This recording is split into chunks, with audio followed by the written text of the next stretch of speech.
Hello, and welcome to this edition of the Evening Review, the first for this week. My name is Tebon Jabila, your host. Let us have a look at today's front page of Namibian Sun. The Evening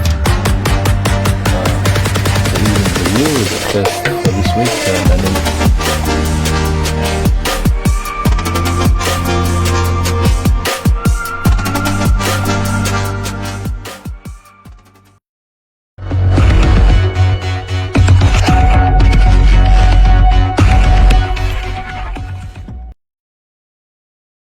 Evening Review, the first for this week. My name is Tebon Jabila, your host. Let us have a look at the front page of Namibian Sun.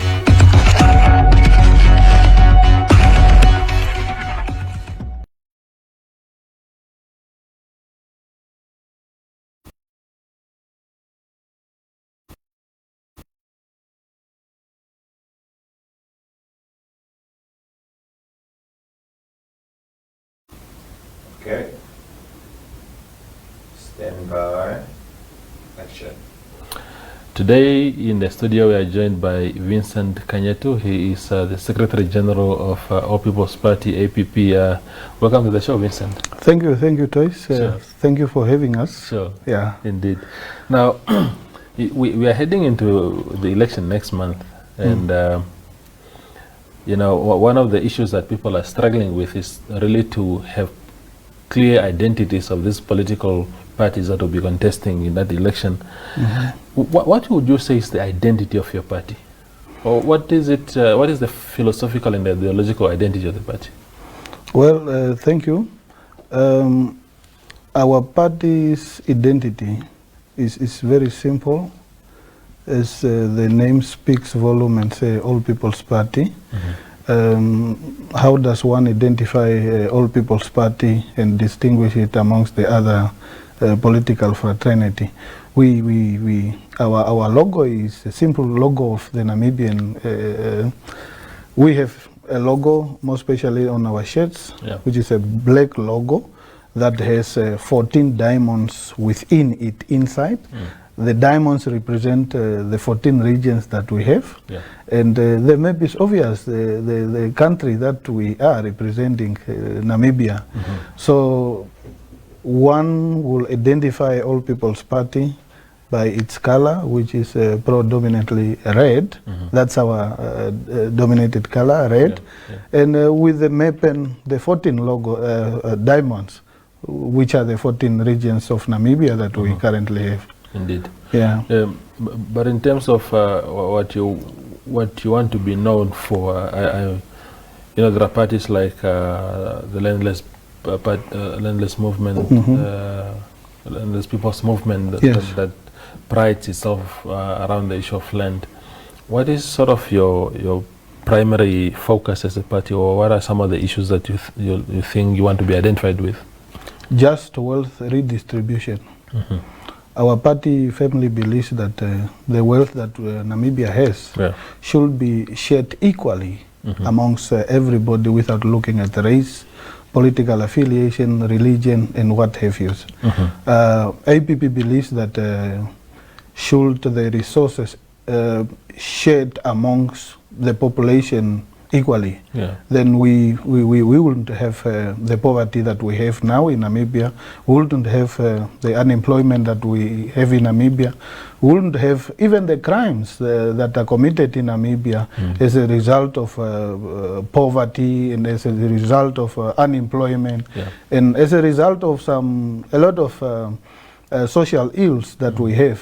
So our party believes that equality is the most important, and that's the only way that every Namibian will feel that I'm really a Namibian and I belong to Namibia and I'm treated equally, just like any other, like Toivo, who's the editor at the Namibian Sun newspaper. I'm treated equally as a child or a son to the minister or a daughter to the president. You know, that's our ideology, just wealth redistribution is the only way to go. Yes. Indeed. Now, speaking of wealth redistribution, Vincent, there's a lot of formulas through which that can happen. And I saw last week your president, Mr. Shihwameni, was among the opposition leaders. I think they were featured in the Namibian newspaper, where they spoke out against the fishing quota auction that took place recently. As APP, what is your issue with that formula? Look, if you say, let's say for example what happened, what's supposed to happen that actually failed, that you take a number of quotas and put it on auction.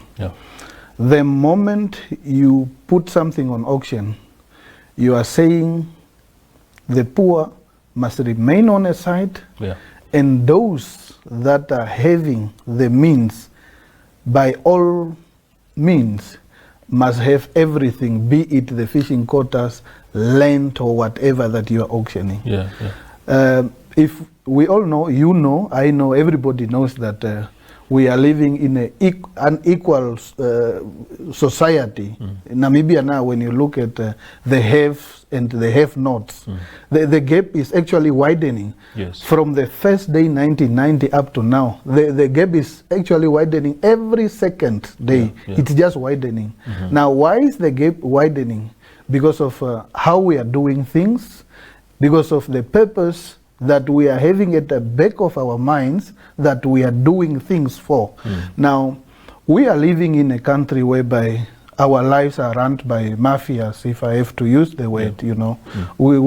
Our country is being governed by mafias who are only having an agenda for themselves and their close relatives, including their allies that are their business, partners. Now, this is one of the problems that that probably prompted our president and many other leaders of opposition parties in parliament or outside parliament to say that the whole process is not just. It's not just. It's not just because we know where all the money is. We know who doesn't have money when we know who has money. Now, talking about the fishing quotas, you know, the whole process of awarding fishing quotas from the first day, to me, was just for a few people out of the whole population. From the first fishing quota they have awarded in this country up to now today, it's just, if you look, it's just the Toivos and the family and their friends and the what have you, the girlfriends and the extended families that has been recycling the fishing quota. Now, how can you not now increase the poverty level if you are doing things like that? But Vincent, that is where the issue is, because if you say that because you are spot on in saying that from the beginning of this process, the way it started in the 90s, it has been just those circle of friends. If Toivo is from your village in Kavango East or Kavango West, and he's a beneficiary of fishing quotas, there's nothing in the community that shows that one of your own has fishing quotas. Because I just come to Windhoek, I build my big mansion, the double story. I fly to Dubai with my side girlfriend, cheating on my wife, and then there's no real benefit to the country. So government was saying, as a matter of principle, of course the auction failed badly, but they were saying this is a way to say, instead of money going to Toivo directly as a beneficiary of this thing, it must now go into government coffers, so that we go and buy sanitary pads for girls in Kavango and Okalongo, where I come from, or something like that. Surely, if this process, the recent one, was administered properly, it must have been better than the previous one. Toivo, it's all nonsense, you know. It's nonsense. Now, you should tell me, or anybody should come and tell me that what is it that will make us as Namibian people to believe and trust the people that are running the taxes now, that they will actually do better. Yeah. Have they repented? When? Yeah. We never heard of their repentance. So therefore, either government was successful in the attempt of auctioning the quotas. It was just going to be business as usual. Yeah. Let me just quickly take you back at the recent COVID-19 corona donations. Yeah. How many millions were donated to the government? How much is spent? For what? How much is left? Who benefited what in the whole millions? Up to now, we don't know how much is left in the what you call it, in the account where people were donating. Yeah. We saw foreign international companies. We saw local people donating. But up to now, if I can tell you, some villages, especially in probably the north in Zambezi, they have never tested even a $1 of the COVID-19 donated fund, be it food or what. Yeah. Where is the food? Yeah. Where is the money? Where is the mattresses? And where is everything that people donated? Yeah. So we shouldn't fool ourselves. That's why one of the reggae star, Bob Marley, you know the story, you can fool people sometimes, but you cannot fool all the people all the time. So the current government can actually not fool us all the time. Yeah. We know for a fact that things will only get better if the regime change now, because the people that are running the affairs now are all from one WhatsApp group, so they cannot be different from the others that we know. People say the devil you know is better than the one you don't know. Yeah. So therefore, the whole thing of administrating and how we are handling our own affairs, Toivo, honestly speaking, is not just. We are just making a laughing stock of ourselves to the outside world. We are a small population. We have more than enough money.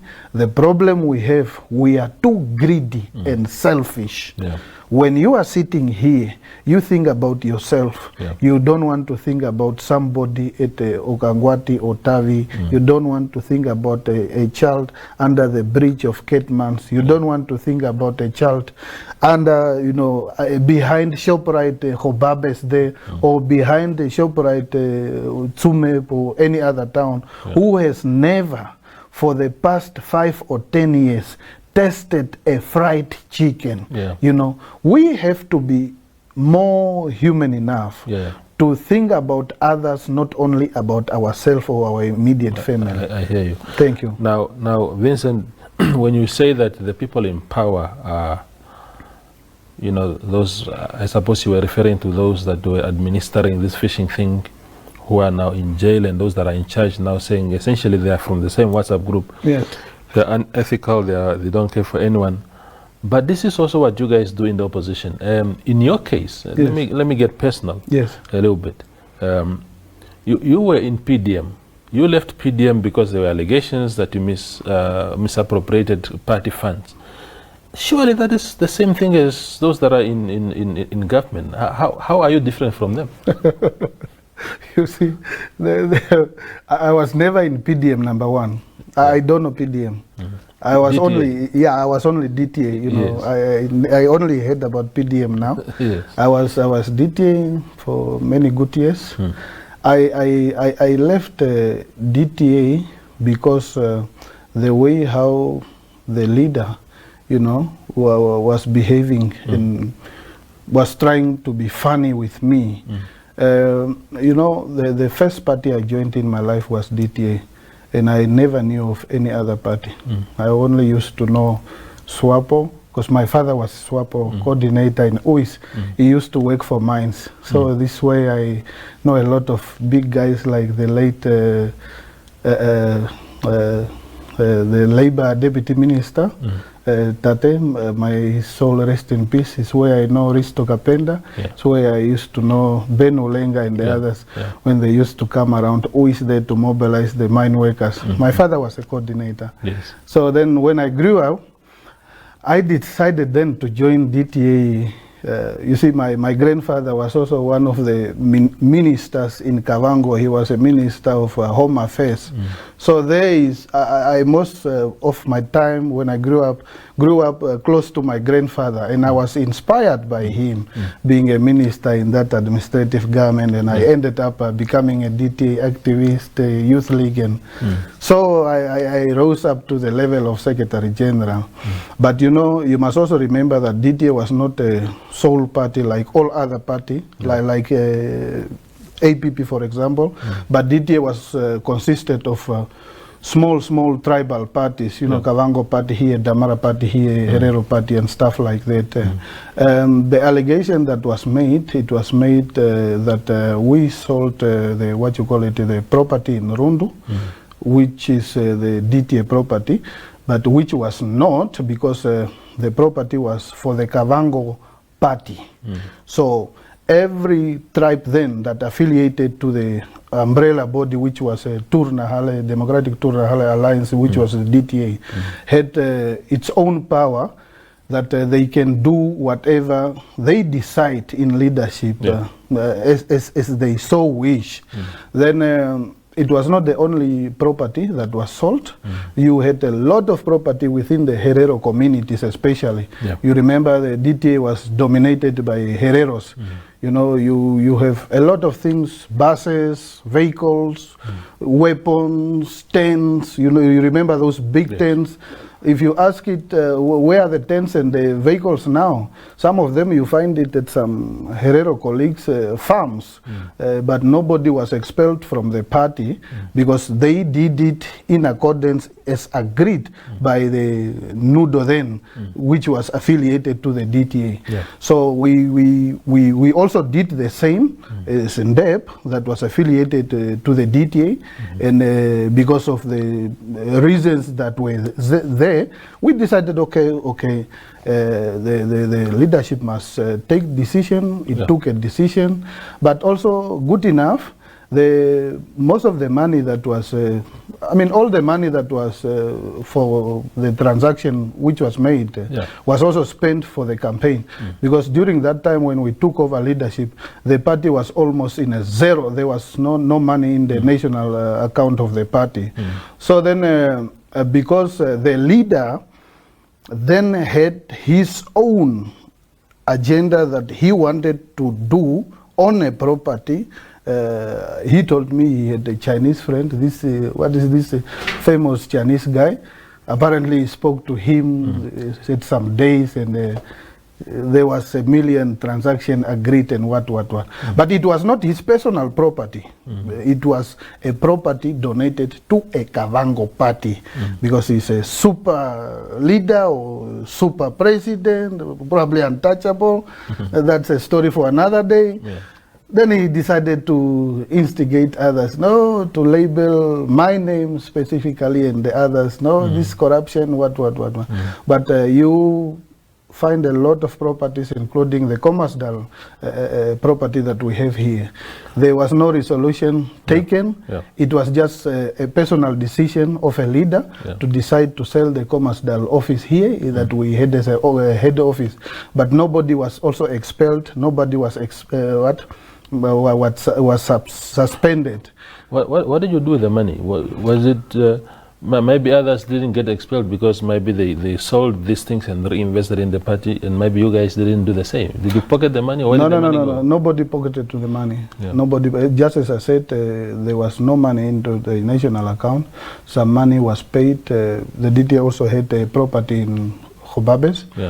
The transaction was made in Rundu to pay the property of Hobabes. The party could not even afford to pay around 40,000 plus that time to rescue the property in Hobabes. So part of that money went to Hobabes to settle that account. And even as we speak now, the property is in the name of, I don't know whether DTA now or PDM, I don't know. And then also, some money was spent for the campaign, and to pay for party agent, to pay for your fuels, and also purchasing of T-shirts and some other election-related matters. So it's just stories that Kanyetu pocketed the money. It's not true. It's not true. Now, APP, is it a tribal party? Is it inclined and confined to the Kavango regions? You see, that's also another well brought out propaganda story, you know. Yeah. I don't know what is that people don't understand. It says All People's Party. Where does Kavango features here? Where does Vambo's future here, or Damara? It says All People's Party. All People's Party means everybody. Now, we are not a tribal party. We are a national party. I believe if we were, we could have not been registered with the Electoral Commission because of our being tribal party. We are all over as we speak now. The party is really growing. Like, I don't know what to say. We are in the south. We have a councillor, sitting councillor now in Malta here. There's no Kavangos in Malta here. Probably few, but it's a Nama Damara dominated area. We have structures in all over the north, the south. We have a coordinator in Karas, we have a coordinator in Hardap, we have a coordinator in Omaheke, we have a coordinator here in Comas, we have coordinators in the 4O region. Our vice president is from the north. Yes. Our national chairperson is from Zambezi. And many others. We have everybody almost in the helm of leadership in All People's Party. But still, people don't believe that. They continue to say, no, it's a Kavango party. Sometimes they say it's a Utogota party. I like that because they promote our village. You know, Utogota has become so much famous because of the APP. But just to come back to your question, we are not a tribal party. We are a national party. That's why we have everybody. And we have also proven it that we had a councillor in Grootfontein. So that's not Kavango. Grootfontein is Ochezonjupa. Malta here is Karas or Hardap. Yeah. Indeed. Now, the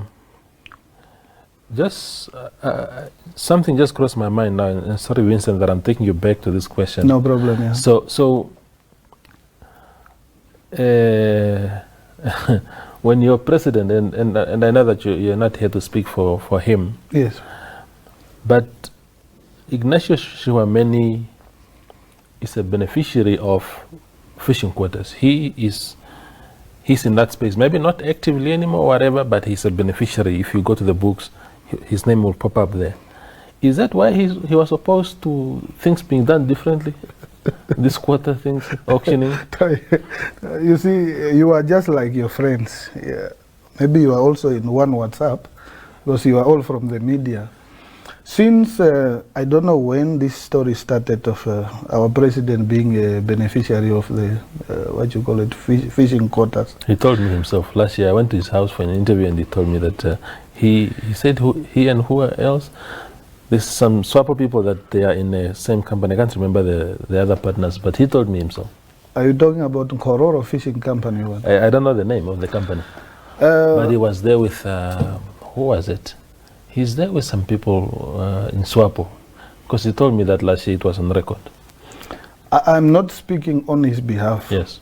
But I'm speaking on behalf of the party because time and again, we've been asking the president to come clear to us and tell us if he is a beneficiary and since when have he started to benefit. All what we know is that he owned a company called Kororo Fishing Company, and they applied and they were never given a response whether they are successful or not. Finish and clear. That's all what we know. Yeah. So if he then told you that he's a beneficiary, then it's a story to me. Yeah. And I'm happy to hear that from you. Probably he told you because you are from the media. But what I know is that he told us many times, personally, I'll be sitting with him and ask him, just come clear and tell us if you are a beneficiary. They say, no, we own this company, Kororo Fishing Company. And many a times, I've been answering this to the journalists from different media houses that no, all what I know is that my president is not a beneficiary. He's just the owner of a company called Kororo Fishing Company, and he owned this much percentages. They applied, I can't remember very well when was that, but they applied and they never got the intended quotas. That's what we know. Okay. If what you told me is what it is, then I don't know. Okay, no, it's fine. It's just that what I remember correctly, he said that because he was complaining about people in that company being unaccountable. He said, we have this thing. It was, I suppose he said it was awarded quotas, but it's only the guys in Swapa. They don't provide statements of what has the company been about. He was saying really he's like an outsider in that entity, but maybe that is best put to him. Going forward, Vincent, as we round up this interview, yes, please. What is the why must anyone in November vote for APP? Look, there are many reasons. There are many reasons that you and many others must vote for APP. You know, when we started off, I said we stand for just wealth redistribution. There's a very big problem going in Namibia now, especially in terms of property owning, land, more particularly. You have your brothers, our sisters, living in town for the rest of their lives, renting. Yeah. We cannot continue like that.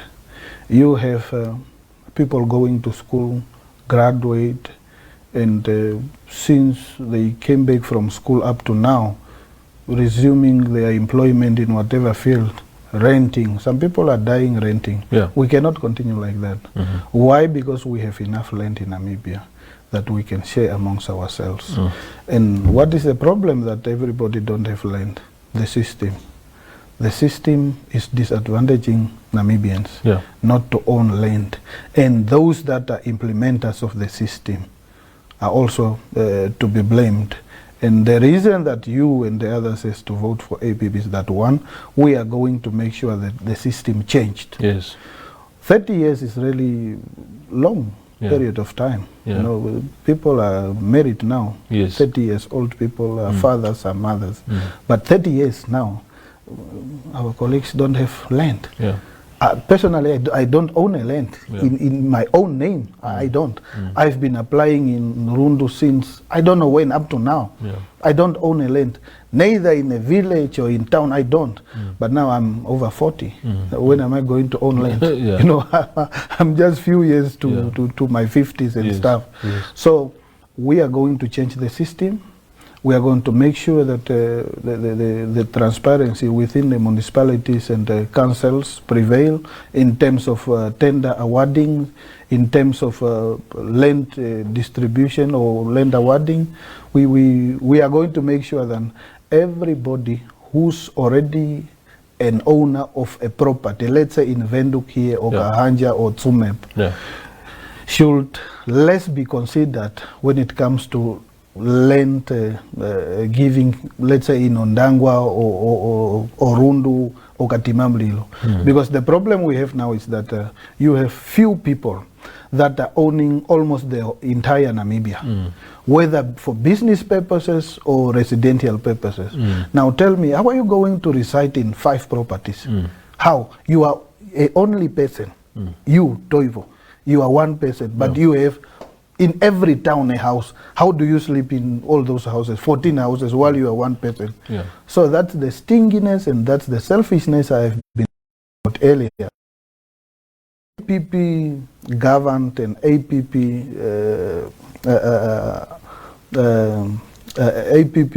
ran towns and administration of our villages and municipalities will make sure that the process has to changing the policy, changing on how we do things, and also people have to be part and parcel of all the decisions, because what is happening now, more especially when it comes to some developmental programs, The communities are most of the time left out. They are not enlightened as to what is happening, like to give them an overview of all the 5 years as from now going forward. What is it that you as a resident must expect from our council leadership now?